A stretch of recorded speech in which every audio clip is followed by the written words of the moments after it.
குர்ஆனில் அடுத்த வசனத்தை நாம் பார்ப்போம்.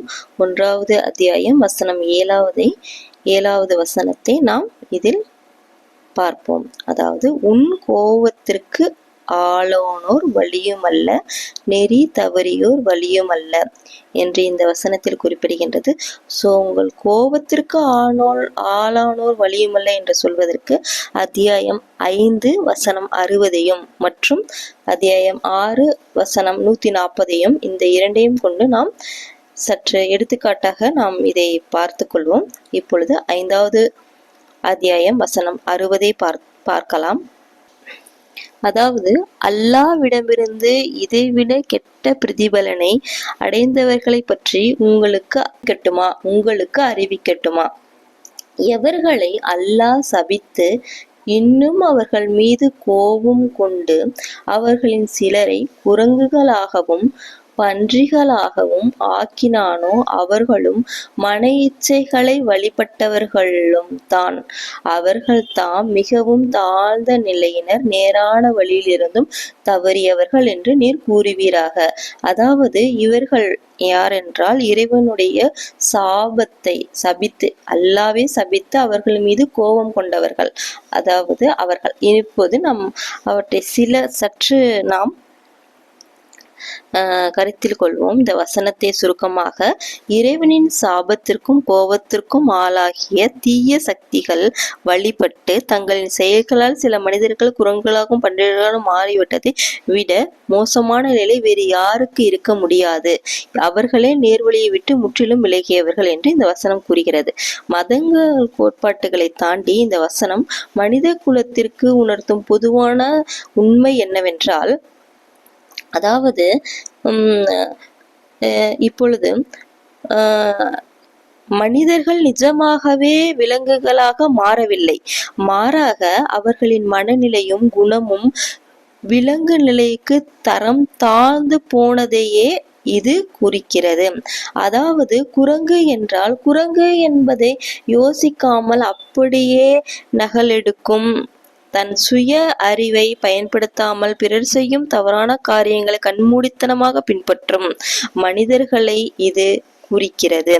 அடுத்து நாம் பன்றிகளை பார்த்தோம் என்றால், பன்றி தூய்மையற்ற, சுய கட்டுப்பாடற்ற மற்றும் பேராசை பிடித்த ஒரு விலங்காக கருதப்படுகிறது. ஒழுக்கக்கேடான, பேராசை பிடித்த மற்றும் மனசாட்சியற்ற மனிதர்களின் குணத்திற்கு இது உதாரணமானது.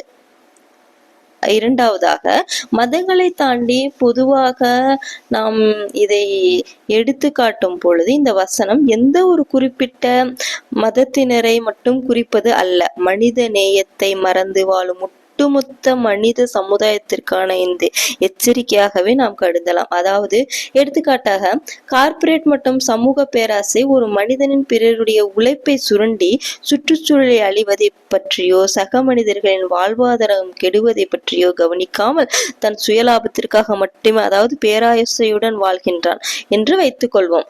அவன் மனித உடம்போடு நடமாடினாலும் அவனது குணம் பன்றி போன்ற பேராசையும் தவறான வழிகளை கண்மூடித்தனமாக பின்பற்றும் அவரது குணம் குரங்கு போன்ற புத்தியும் பிரதிபலிக்கின்றது. இங்கு முடிவுக்கு அதாவது இது சுருக்கமாக என்ன சொல்ல வருகின்றது என்றால், பகுத்தறிவும் தார்மீக ஒழுக்கமும் ஆன்மீக விழிப்புணர்வும் இல்லாத மனிதன் உருவத்தால் மனிதனாக இருந்தாலும் குணத்தால் விலங்கு நிலைக்கு தள்ளப்படுகின்றான் என்பதே இந்த வசனத்தின் மதங்களை கடந்து நமக்கு கற்பிக்கும் உலகளாவிய பாடமாக நாம் கருதுகின்றோம்.